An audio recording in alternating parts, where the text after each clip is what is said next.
have to say, from a mother's, point of view, if this is the day and age that we are living in right now, what's going to be happening when my children, get older? What are they going to be doing there? And I agree with you, Lonnie. And I also agree with you, too. I think we need to find a middle ground. Like, there has to be some type of ramification, some type of consequences if you're going to be doing violent things on, live stream. Or can we find a way that we can control this? Because it's only going to get worse. And I always like to think of the solution, because if it's happening now, and like you were saying, like these millennials, this generation, even my son now, my daughter, but she's not even 2, she knows how to find PBS Kids on my phone. I'm like, how did you bypass my password? That's right. How did you do that? They watch. Yes. That's what I'm saying. They're so smart. The answer can be in social media somehow. So can it be that maybe we should have an age limit?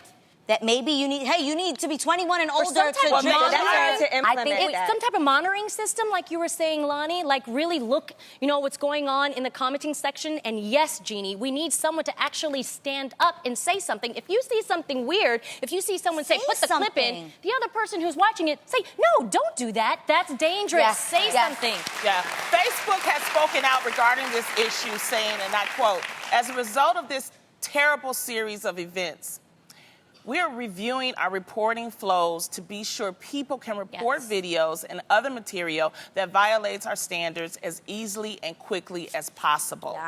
Because we have to say, and I want to say the 74-year-old man, Robert Godwin, who was shot by the crazed man who they finally found him, and he's no longer with us.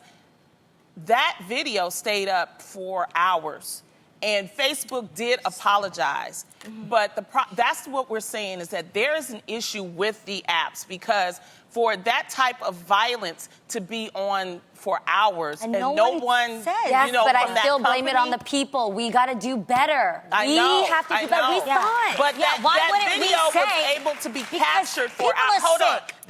That video was able to be captured forever. I understand what you're saying. Yes. We still have, because this has been going on for years. It's just that now we have technology that is going to push it out to more people, and we have to catch it immediately. I got one more important. I do think it's important to say one thing that they did learn by the bystander effect research is that all it took is one person to just stand out and stand up and do something, and then people started to follow. So there's a lesson in that. Right. Don't be afraid. What is the sickness, though, in us as humans that we enjoy watching? Because tragedy? There's good and evil. Why do people hear that something like that happens, and instead of turning away, let's be honest, when there's an accident on the side of the road, rubbernecking is what? That means you want to see nosy. what happened. You want. It's why people go on blogs and gossip blogs. They want to hear and see the negative things that. What we have to start checking our moral compass. We have to start check. Why? What is it inside of us that says you want to watch these things? And I strongly feel like in schools, because this is all very new, all the social media, all of the streaming, they do need to educate kids on these dangers and on how this can affect your life later on.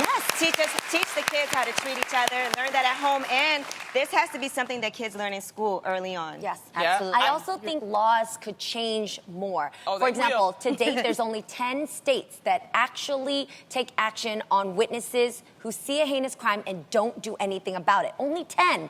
So we should up that. And also, going back to the good news with what you said, we should continue, like we do on this show, to celebrate the citizens who do good. You'll notice on the reel, we travel to other states. We bring money. People should become famous because of that, and not the other dumb things that people are doing. Definitely. That's what we should be. It's a lot of work we got to do, but we're going to do it, and we're going to keep talking about it on our show. We're about good.